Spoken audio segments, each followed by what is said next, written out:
invest in our people is a great day for Illinois. Thank you for joining me as we celebrate passage of yet another historic budget for this state. For the sixth consecutive year, I will sign a balanced budget that continues our state's fiscal progress while putting money back in the hands of hardworking Illinoisans. I want to take a moment to thank the many members of my own governor's staff who work tirelessly with me to craft a balanced budget and then work with the General Assembly to get it over the finish line. Deputy Governor Andy Manar and First Assistant Claire Lindberg from our Budget and Economy team. Our Budget Director, Alexis Sturm. Emily Miller, who leads our Legislative Affairs team, and my Chief of Staff, Ann Caprera. These are just some of the unsung heroes of this process, and I am truly grateful to have all of them by my side fighting for Illinois families. The FY25 budget is another demonstration of the fiscal responsibility that has guided me from day one of my administration. The rainy day fund that was once near zero will see a nearly 10% increase and is now on track to reach a record $2.3 billion. Our state's pension funded ratio is headed for another positive improvement. The state's accounts payable is near a 21st century low, and nearly all of our short-term debt has been eliminated. Overall, our fiscal foundation is getting stronger every year, as evidenced by 9 credit upgrades from independent evaluators and the narrowing of our credit spreads since I took office. That means we pay less when we borrow. The purpose of government isn't just to balance the budget, though. But we can't invest in people and in the future of our families unless we balance the budget. And that's why we must. And as a result, we have lowered the tax burden on everyday Illinoisans and improved services and supports that are most needed. We started with our children and families, focusing on the areas most essential to them to thrive, like childcare, education, healthcare, and housing. This budget was designed to make them more affordable, and more accessible. Building on the success of the first year of the Smart Start Illinois program, we put an additional $400 million into preschool access, childcare, workforce, early intervention, and home visiting programs across Illinois, all of which will be eventually housed within our new Department of Early Childhood. We put nearly $500 million more into improving the quality of our K-12 public schools, continuing our march toward educational excellence with record reductions in teacher vacancies and increased support for career and technical education. We also reached a record investment level for community college and university scholarships and grants, with $761 million dedicated to AIM High scholarships and MAP grants. Making certificate and degree programs more affordable is increasing the number of people seeking a college education and paving real paths to opportunity for thousands of Illinois students where none had existed before. We put $290 million into addressing homelessness and making housing more affordable in the long run, including $75 million in rental assistance as a lifeline to those struggling to make ends meet. We launched an important birth equity initiative aimed at closing gaps in maternal mortality between Black women and other new parents. It invests in birth centers and providers in underserved areas. It expands home visits and establishes a pilot for parents who cannot even afford diapers. Education, healthcare, housing, childcare. These are some of the most important issues at the top of mind for Illinois families, and this budget goes a long way toward addressing them. We've also deepened our commitment to driving economic opportunity in Illinois and creating even more well-paying jobs. It continues investing in public infrastructure that's providing the foundation for businesses reinvesting in Illinois and making us their new home. We created new incentives and small business tax cuts that will continue our progress in attracting private sector investments, and we set aside matching funds to aggressively compete for federal dollars that will make our business climate even more attractive. This budget promotes development in a wide array of industries: electric vehicles, clean energy, sustainable aviation fuel, advanced manufacturing, and film and TV production. It creates a quantum computing campus to build toward making Illinois the undisputed leader for an industry that can supercharge our economic growth. This budget builds on years of economic momentum that is revitalizing communities up and down the state of Illinois. We are on a trajectory of sustainable long-term growth, and this balanced budget boosts us further in the right direction. We achieved all this while putting money back in the pockets of everyday Illinoisans. Affordability is a deep concern for working families, so our budget reduces their everyday costs while providing direct, much-needed financial support. That starts with tax cuts. Millions of working households with children under 12 will receive the first ever Illinois Child Tax Credit, as much as $300. That amounts to $50 million in total that we're giving back to folks who need it most. This budget also maintains an increase in the standard deduction to make sure that we preserve every potential dollar of relief for household budgets. We eliminated the state sales tax on groceries, which helps every Illinoisan deal with the effects of higher prices in the checkout line and keeps food on the table. And we are extinguishing nearly $1 billion in medical debt for more than 300,000 Illinoisans. Our tax cuts, debt reductions, grants, and scholarships are providing breathing room and support when people are feeling the pinch of inflation. The hardworking people of Illinois deserve every bit of support that we can provide. Bottom line, the budget is balanced, fiscally responsible, pro-family, cuts taxes on workers, and opens up doors of opportunity for employers and employees alike.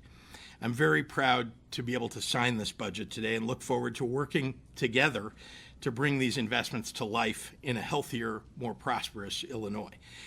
It's now my great pleasure to introduce our terrific Speaker of the House, Emanuel Chris Welch. Chris.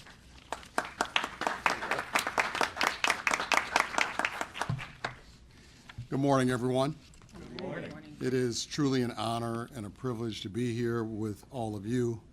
It's a beautiful day to stand here with my colleagues to watch our governor sign our 6th consecutive balanced budget into law.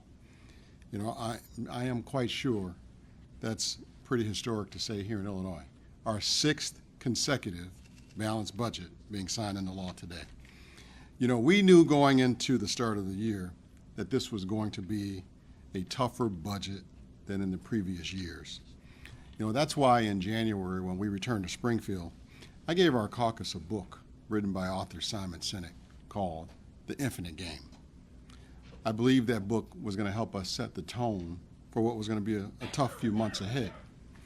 In The Infinite Game, as Sinek explains, our goal is always to make things better. Our goal is always to get better. Always strive to leave our state better than we found it. It was not easy getting there, but I do believe this budget continues to make Illinois a great place to live, work, and play. This budget cuts debt, saves for our future, and improves Illinois' credit, all while making smart investments that will benefit future generations.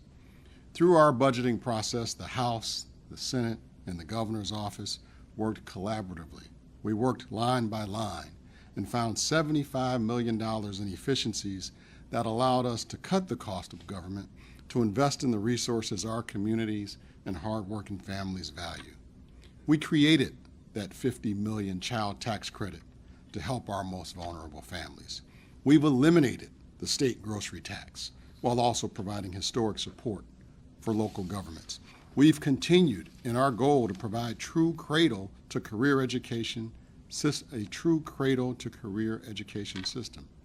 Through the Smart Start initiative and increasing funding for early childhood education, we've created new opportunities for 5,000 of our youngest learners.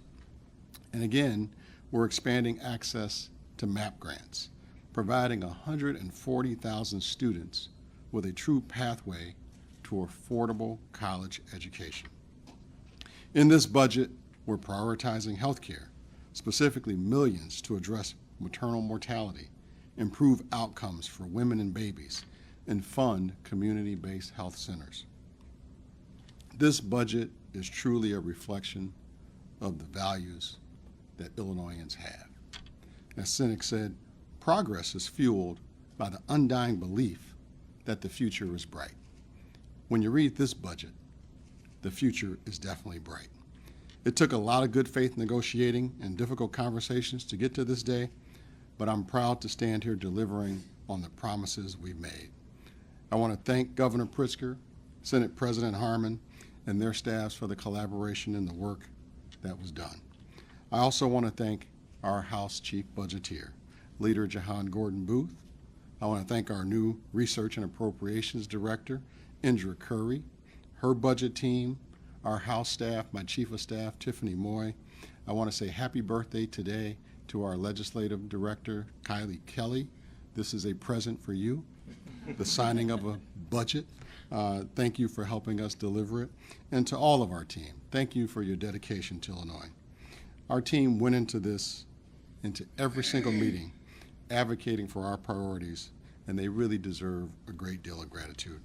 I also hope they're enjoying a little bit of rest as well. In this infinite game we're playing, Illinois will continue to get better because of another responsible and compassionate, balanced budget. Thank you to everyone who had a hand in getting us here today. Especially thank you to my friend and our next speaker, Senate President Don Harmon.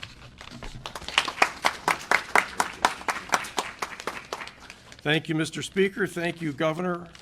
I want to join in the chorus of thank yous to the staff members of the Senate, the House, and the Governor's office for all the hours and effort that go into a successful session and a balanced budget. It could not be done without you.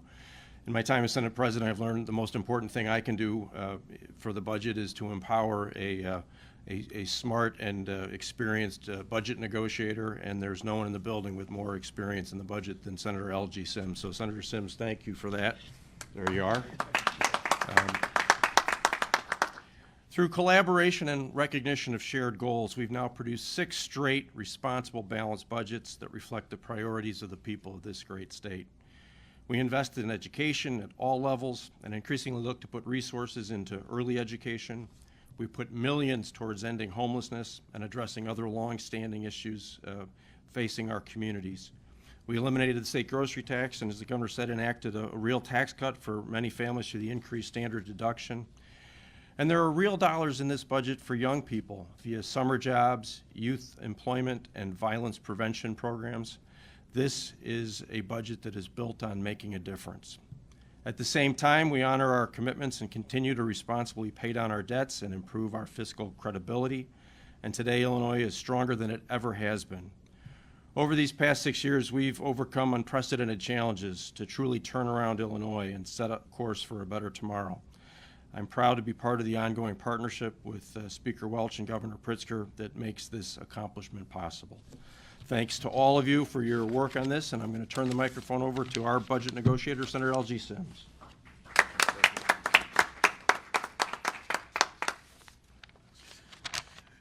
Well, good morning. Let me also add my voice to the thanks of the staff. As Senate President mentioned, we have an amazing staff who oftentimes go unnoticed, but they are the true heroes of the budget making process. Let me say at the outset, congratulations to Aaron Holmes, who's getting married on Friday. I want to make sure we give him an early wedding present. But also to Chelsea Stex, who's my legislative assistant in Springfield, who is indispensable in the work that I do in the Capitol. But also for our legislative teams in our district offices who make sure that we are able to be prepared as we go to Springfield. But I also couldn't stand here without thanking Senate President Don Harmon for his faith and trust in me to lead the budget negotiations on behalf of our caucus, but to pass a budget that is in the best interest of taxpayers across Illinois. This is not a budget that is for the nearly 8.5 million Illinoisans represented by the Senate Democratic Caucus, but it's a budget for the more than 13 million people of the entire state of Illinois. It represents all corners of our state, all corners of all issues and all interests of our state, and we want to make sure that we are investing in all Illinoisans who call all people who call Illinois home. This budget is responsible, it's compassionate, and it's forward-thinking. It focuses on paying our bills, focuses on making investments in our pension payments, but it's also compassionate. It cuts taxes for the most vulnerable. We eliminate the grocery tax. We make sure we have a child tax credit to put dollars into the pockets of Illinoisans who desperately need them. But it also cares for our most vulnerable. Allows for $1 an hour wage increase for direct service providers, folks who take care of our most vulnerable citizens. But also, it invests a $1 an hour wage increase for CCP workers. Again, investing in focusing on those who are our most vulnerable. This budget, but it's also, in addition to being compassionate and responsible, it's forward-thinking, because we are never going to go forward looking in the rearview mirror. We had so many who criticized the budget in this process and who are willing to engage in racial politics and the politics of division when we are trying to bring people together and build each other up. That's what this budget does. It prepares us for the next generation. It allows us to focus on where we are going, not only where we've been. 6 consecutive budgets in a row, balanced and on time. That's led to 9 credit rating upgrades and an economy that tops $1 trillion. Illinois is on the right track. Don't let anybody tell you anything different. The reality is we are making the investments necessary to grow our state's economy, but also make Illinois a better place for those who live, work, and call Illinois home. I'm so proud of the work we've done, but I'm also proud of the team that we've been able to work with together. Governor's team, Deputy Governor Menard, Governor, I appreciate you mentioning him, and Claire and Alexis Sturm, but I could not do the work that I do without my partner in progress, the leader of the House Democrats budget negotiating team, Leader John Gordon Booth, who is a stalwart and a staunch advocate on the least of these, who stands shoulder to shoulder with me as we try to make sure we have a budget that is responsible, balanced, and invest in our communities. So I want to bring next to the podium my partner in progress, Leader John Gordon Booth.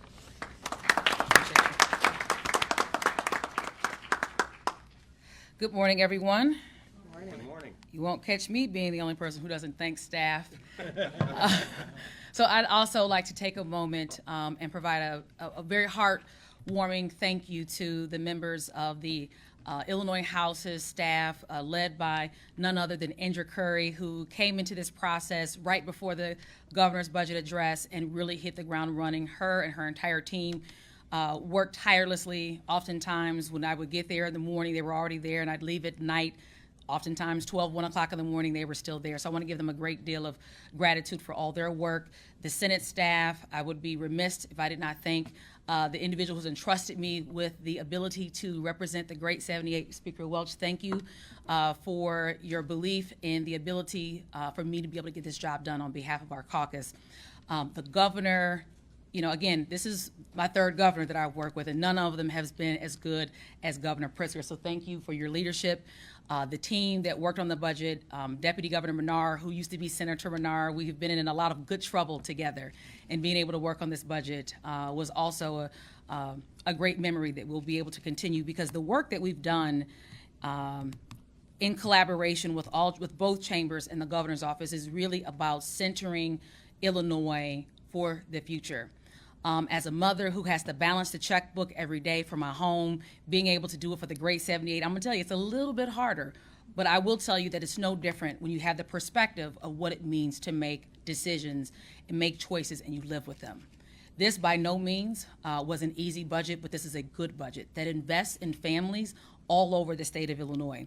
When you think about the fact that most of the young people in this state have the ability to attend community college, almost free of charge because of the investments that we make in the MAP program. That is a game changer for not just families, but those young people who have decided to make Illinois their home, because we know that when people stay in their home state to go to college, they typically make their lives in that community.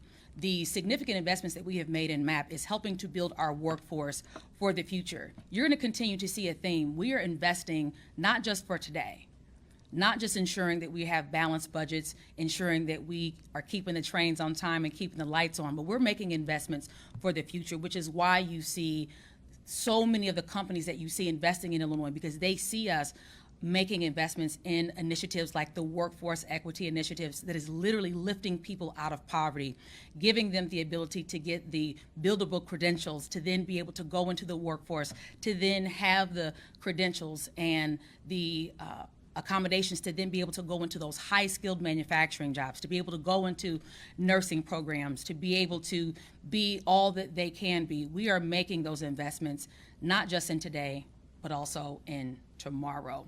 This budget is one that, again, as a working mom, I know how important the child tax credit is for families looking to live and grow in Illinois. I would be, again, remiss if I did not bring up the $10 million investment that was a part of the governor's introduced budget. That $10 million investment is going to net over $1 billion of debt relief from medical bills that families have across this great state. And let me tell you, for those that may have never had to deal with a chronic illness, or like myself have a child with chronic illness, when you get those 5-figure medical bills, it takes your breath away. So the fact that we would have the ability as a state to make that kind of investment in our families in this state, it is something that we all can be proud of. I know that I'm proud of this budget that we have worked on. We have a lot of work to do, but we are at a great marker. The perspective that I have from some of the budgets that we have passed in this state, we are head and shoulders above where we have been, and we are making great strides to be where we want to go, to go to where we want to be. I would be remiss if I did not also mention that this happens to be Gun Violence Awareness Month. This budget makes significant investments from Chicago to Cairo, from Pembroke to Peoria, in ensuring that our communities are safer because of the investments that we're making in programs like youth employment, programs that we're ensuring that we're investing in like violence intervention, violence prevention. These kinds of concepts, after-school programming, these are the things that when you see safe communities, you see a plethora of these kinds of concepts along with economic opportunity. This budget is a reflection of all of those things and so much more, which is why I am proud to stand here today with my colleagues to tell the entire state of Illinois and all of its residents that you will see yourself evidenced in this budget. There is no greater person to work in partnership with my former colleague, now the Lieutenant Governor, who has an incredible portfolio of agencies as well as programming like R3 that helps to lift up communities that were once left behind. With no further ado, please welcome Lieutenant Governor Juliana Stratton to the podium.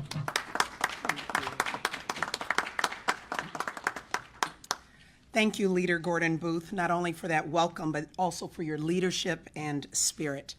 Hello, everyone. I'm Lieutenant Governor Juliana Stratton, she, her pronouns. I will echo the appreciation that has been shared to Speaker Welch, Senate President Harmon, Leader Sims, and of course, Leader Gordon Booth, and all of our partners in the General Assembly and staff. Thank you for the long hours and hard work. I am more than proud to work by your side. To the architect of this new chapter, Governor Pritzker, thank you for your wisdom, your voice, and your determination. Thank you. You know, I decided to enter public service at the state level in 2015 when my representative co-signed a declaration that Illinois was going to cut child care, slash home care for seniors, and gut social safety nets. Something clicked. The vision he was painting for Illinois' future did not align with the vision that I had for my daughter's future. And so a new vision for my own future came to be. When I was elected to represent the 5th District, I walked into what can only be described as a frigid impasse. No budget existed, and the word balanced wasn't even on the horizon. So to be standing here just a few years later, celebrating our 6th consecutive balanced budget, I'm struck by a few reflections. One, what a difference a governor makes. 2, good government doesn't have to sacrifice compassion to be fiscally responsible. In fact, that harmony is what makes it good. 3, when we build systems to support families, we support our future. Children raised by parents who know someone is looking out for them will then go on to look out for others. 4, our most vulnerable populations carry some of our most potent wisdom. And 5, behind every number, every dollar sign, there is a person. We didn't just make ends meet this session. We made strategic investments to support our collective longevity. With his signature, Governor Pritzker is feeding children, combating homelessness, fighting against a profit-driven healthcare system, and so much more. Today, I am reminded why I took that first step. This is the kind of future I envision for Illinois. Thank you, and with that, I'll welcome Governor Pritzker back to sign our 6th consecutive balanced budget. Thank you.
Should we get our budget negotiators in here? One more set of pictures. You guys step back a little bit here. There we go.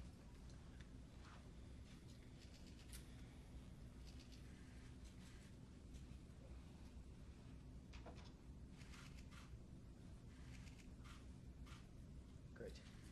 All right. Thank you. Well done. Appreciate it.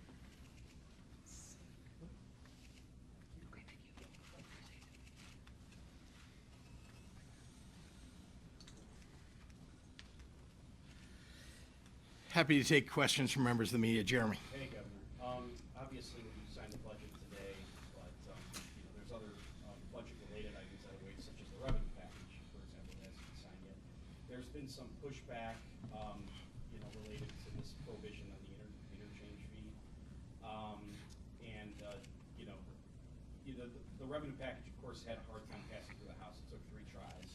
Do you foresee, even like supporters of people against this prohibition, the interchange fee, would like to see it vetoed? Do you have a message for those critics, or do you see any changes to this revenue before taking it up or before signing it? I don't foresee any changes. I intend to sign it. The bill hasn't been enrolled and passed over to me for signing. That'll happen before June 30. And I will say that the interchange fee issue, certainly something I think, we're always willing to discuss, revisit, have a conversation about. There's time to do that through the rest of the year. And, I'm happy to listen to them, but they really, as far as I am aware, they had very little to do with, the fact that there was a late night session, and, the budget and all the other bills passed as was expected. Yeah, Isabel. What do you make of Comptroller Mendoza's comment that she would like to have seen across-the-board budget cuts during this budget? Well, I want to remind all of you that the across-the-board budget cuts, this idea is not an idea that Democrats believe in. This idea that you can just go across the board and cut 5% of the budget and not have a very deleterious effect on people all across the state. I'm willing to talk with anybody about good ideas for how to tighten up our budget, to make sure that we're being efficient and spending money well and making cuts. Happy to talk about all that. But you've got to have specific ideas, because this idea that you're going to cut across the board, what do you want to cut? You want to cut education by 5%? You want to cut health care across the board? What is it exactly that you want to cut? So it's easy to make these proclamations, usually Republicans make, about across-the-board cuts. Speaking of specifics, what do you think about Rep. Crespo's proposal for a hiring freeze and 10% operations? Always happy to discuss these ideas. He did not bring those ideas to the governor's office. Remember, I introduced the budget in February. If Representative Crespo wanted to discuss that, I'm open for business anytime to sit down and discuss with him how we might have made changes in the budget. He didn't raise those. It was something that just got thrown out at the very end. And once again, a lot of that are talking points that really I don't share the idea with, and I don't think most Democrats agree with. Yeah, Amanda. Thank you. Could you speak about what happened with your pension proposal? That's part of the budget address, and you said your priorities all got passed, but that wasn't part of it. What went on? And is it going to? Yeah, I think like everything that gets introduced in the General Assembly, it has its moment. And I've had lots of conversations with folks in the General Assembly about that. And I expect that we will be taking up that pension reform idea, which I think is an excellent idea. It will help us to pay off our pensions to 100%, not to 90%. And to make sure that we get credit rating upgrades and that we're being fiscally responsible. So I think it will get taken up by the General Assembly. I certainly will make sure that it gets a hearing, and I expect that we'll be able to do something that will put us in even better fiscal shape than we already are in. And could I also, actually, Senator Sims, you talked about in your remarks, you said racial politics were part of this discussion. Can you expand on what you meant by that, or what that holdup was? Sure. No, there were folks during the debate on the Senate floor who wanted to talk about and bring up the issues of black Illinoisans. I thought that was underhanded to try to use the pain of black people as a talking point. Certainly not when the same person who made the statement does not vote when members of the Black Caucus bring issues to the floor in the House and the Senate, both their time in the House and in the Senate. When the members of the Black Caucus bring issues to the floor, I have not seen their vote on those bills. So to bring those topics up, I thought it was underhanded. But that's why when you see investments in this budget, you don't just see investments in black communities. You see investments in all communities. That's why this budget. That's why I call this budget responsible, compassionate, and forward-thinking, because it doesn't just look at the past. It looks at where we're going. It looks at the future. Mm-hmm. The off topic, but our reporting at CNI shows students dropping from the school system at an accelerated rate, with some of them going to homeschools. Educational officials say that the kids in homeschools aren't receiving an education at home in some cases, and in the worst cases, they're being abused. Do you think more needs to be done to regulate or have oversight in homeschools? I haven't read the report. I did see a notice of it this morning, but obviously, I think we should be making sure that every kid, every child in Illinois is getting a good education, whether that's in a homeschooling environment, a private school, or a public school. And so those are things that we ought to be looking at if there are, and certainly if, as I hear you saying, there are abuses associated with this, I think that's something that immediately should be looked into. Governor, Yeah. could you address, critics say that Illinois has the highest state and local taxes in the nation, and that they've actually increased 32% since you've taken office. Could you address that? We do not have the highest state taxes in the United States. I'm responsible for the state. We do not have the highest state taxes, and indeed, we spend about, on a per capita basis, about 20th among the 50 states on a per capita basis. So our spending is not out of line. And we do, I think, an excellent job of making sure that we're addressing the challenges that are facing everyday Illinoisans. And you heard about the tax cuts that we put into this budget to make sure that we're addressing affordability, especially now as people have experienced inflation in the last few years, and as inflation still hasn't gone below 3%. It's at about, as I understand, about 3.2%. So I think that's just bad information. And what about the reliance on gaming and increasing those gaming taxes? Some are critical of that. Well, all I can say is that if you look at all of the states that have legalized sports gaming, that the taxes that are imposed on sports betting companies among the most significant of those states, let's take New York, which is top of the heap, those taxes are 51%. Now there are people who say that there will be sports betting companies that will get up and leave Illinois if we go to, what balances out at about 35%. It's a graduated system. That sports betting companies would leave. They're not leaving New York. And they're not leaving the other states that have. We're the third largest sports betting market for sports betting companies. And we had a much lower tax rate than many of the largest of those markets, and we're just kind of bringing ourselves more in line, but at a lower rate. Yeah. Governor, some of those video gaming operators have said that they might reconsider doing operations in Illinois. Have you talked to any of those people during this budget discussion or after? And then is there a backup plan should any of those leave Illinois? I have not spoken with them after the budget passed or during the process. And all I can say is that, as you recall, we increased the number of video gaming terminals that were allowed in any given location from 5 to 6. That increases the total potential revenue for them by 20%. And all we did was increase the VGT to 1% more. This is a little off topic too, but as someone who has talked about the fiscal impact of the migrant crisis and the problems at the border, can you say what you think of President Biden's executive order aimed at slowing the flow and turning people back? Look, all the solutions that have been discussed over the last year are imperfect solutions. There needs to be a solution, however, and it should be a bipartisan one. I think we need comprehensive immigration reform, but there was a bill earlier this year that Republicans and Democrats came together on, and that President Biden was willing to lead, that would have provided more border security, would have cut the number of people who are coming in as asylum seekers, and done a better job at the border, even though there wasn't comprehensive immigration reform in it. There were some reforms.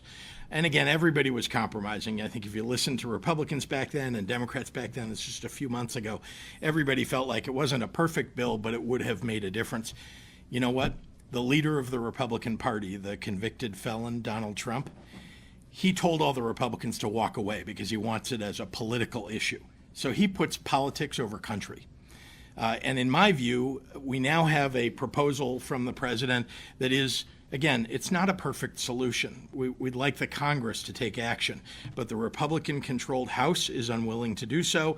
There are not enough Democrats to overcome a filibuster in the Senate to take action, and so the president is using whatever tools he has to do what is necessary. Governor, I know you addressed just after the budget passed what's going on with the PRV and the House not passing that legislation. Can you give us timing on the executive order and what exactly you expect to be part of that, including will there be video video and like hearings that people can watch from home? Yeah, it's been drafted. I actually have seen it. I know we're prepared to put it out. I don't know what day. It may have already come out and we just haven't announced it yet. But I'll just say I've seen our executive order. So, my intention all along has been to provide more transparency and, very importantly, to provide more training for prisoner review board members particularly on the subject of domestic violence. And then when it comes to the budget, historic preservationists say that there isn't money, and admittedly have not looked through the whole thing, so maybe it's tucked in there, but there isn't money for some of the historic preservation sites that are very dilapidated, falling down. Why not support that? Once they're gone, they're gone. Oh, I mean, let's be clear. There are a lot of things that I would have liked to have seen done in this budget that there were only limited resources for. But I want to remind you that since I came into office, we have put more money into the Department of Natural Resources and into historic preservation than has been done in quite a number of years. And you've seen that many of those sites have already been renovated. There's more to do, for sure. And I'm sure there is somebody who would point to a site that nothing has yet been done on and needs to be done. And I would like to get to that as soon as possible. Once again, we're, always in every year, you've got limited resources and an unlimited demand. But we're going to do our best to get to every one of those things. Because you're right, the history of Illinois, history more broadly, ought to be preserved. Governor, can I go back to what you mentioned Yeah, about Craig. the politics of immigration? What do you say to critics who might look at the timing of the president's executive order and say, this looks like DNC and election year related politics because he's come under a lot of criticism for not doing anything? Look, President Trump did nearly nothing when he was in office on this subject, and President Biden came into office and actually proposed comprehensive immigration reform. There's only so much that you can do when you've got Republicans in control of or able to block, in control of Congress or able to block legislation in Congress. So remember what I said, which is there was bipartisan agreement on an immigration bill, and that could have gone through had it not been for the interference and negative input of the convicted felon, the adjudicated rapist, who is now going to be the Republican nominee. But you don't think this looks like election politics? Listen, Joe Biden's been in office for 3 years. He's tried to do things all along here to address the immigration issue in a way that hasn't been done before. And there are limits, unfortunately, to what the president can do at the border. There are laws on the books that prevent him from doing a number of things that I'm sure that he would like to do. And so this is what he can do. And it's imperfect. It's not what we need. What we need, ultimately, this is the right thing to do now, but what we really need is something much more comprehensive. Governor, are you monitoring what's going on in Dalton and Thornton Township and leadership there? Are you concerned? Taxpayers seem very worried. There's chaos at meetings. What can be done? Could you play a role in stepping in some way? What's your take on the situation? So I've looked at that question, whether the state should and can play a role. The federal authorities, as you may know, are involved and investigating. I've read that. I think that's a public piece of information. There is an investigation that's been called for, and now I know there was a veto that was overridden that will now allow that investigation to go forward with former Mayor Lori Lightfoot in charge of that. I think that those are two pretty good authorities for looking into this, investigating it, and getting to the truth. And the state, when you did look into it? We'll support them. Well, we looked at whether we ought to put resources, whether it's state police and their anti-corruption efforts, or asking the Attorney General. The reality is that there are already two pretty significant investigations going on, and so we'll support them in every way that we can. But it's really just a matter of, do you want everybody running over each other in those investigations, or do you want two concerted efforts toward getting the facts? And then one more on the budget. There's so many that say, now that this COVID money is about gone, is this going to be the last? This didn't seem like it was all that easy to get to this budget. Is this going to be way more difficult next year? Well, remember that the dollars that you're referring to that came for COVID were dollars that were set aside for one-time use, because we recognized that there was going to be an end to the support that was coming from the federal government as the virus was waning, right, as we were getting past the pandemic. So you should look back, the Senate President, the Speaker, and I wrote a letter that was printed in another publication in Crane's Chicago Business about our intention to make sure that those dollars are invested in one-time expenditures, both to get us past the pandemic and for anything else that might be necessary if there were dollars available for it. And we've done that. And so the challenge of this budget had less to do with that than had to do, in fact, there really isn't, the idea of the federal dollars were somehow bloating or, affecting the state budget. It's true that there were people who received $1,400 checks and they went out and spent it, and there were sales tax dollars that came to every state as a result of that. But the reality is that, as you may have heard by now, this budget that I just signed increased spending only by 1.6% in a world where there's 3.2% inflation. So just take note of that. For all the complaining that I've heard from people about what amounted mostly to a sports betting company increase in tax on people who are already making hundreds of millions of dollars from Illinois. The reality is that this was a good budget. It did the right things toward fiscal responsibility and made the investments that we think are necessary. Yeah, Tina. Oh, no. No. Is that a sign of division? No. You have had more Democrats here? No, honestly, we didn't invite the rest of the legislature to this, partly because we thought it would overflow, and we wanted to do it here. This was the most convenient place for us to do it. So no, nothing to do with that. No, in fact, you see, there was a lot of agreement. Indeed, these are folks who are leaders of their caucuses, leaders in the General Assembly. So when they're here, they're representing the vast majority of their caucuses, if not the entire caucus. And so I'm pleased to have all of them here representing the rest of the General Assembly. Yeah. That's the last one. Okay. All right. Can I take this one? All right, Isabel. Yeah. Some moderate House Democrats have said you should have saved some of your revenue enhancement proposals for next fiscal year when times will be tougher back to federal assistance and into the impending mass transit fiscal cliff. Why do you disagree? Well, the mass transit fiscal cliff is absolutely something that should be discussed. It isn't just a state issue, I might add, right? Where the revenue will come from or where the expenditure cuts will come from, those are not just state issues. And we will be addressing those, but we do need, as I have said before, we need the transit agencies to come forward. We need all the best ideas to come forward, question about whether we should be combining the agencies and so on. So I think that's a little bit of a separate question. And then again, the complaints by people that, that they felt like we should have handled the budget somehow differently or saved some of these ideas or whatever. Look, we have balanced the budget every year. We've heard complaints every year after we balance the budget that next year is going to be terrible. You heard that in 2021. You heard that in 2022. You heard that in 2023. You're hearing it in 2024. People say it every year, and you know what we've done? Balance the budget every single year. Thank you very much, everyone.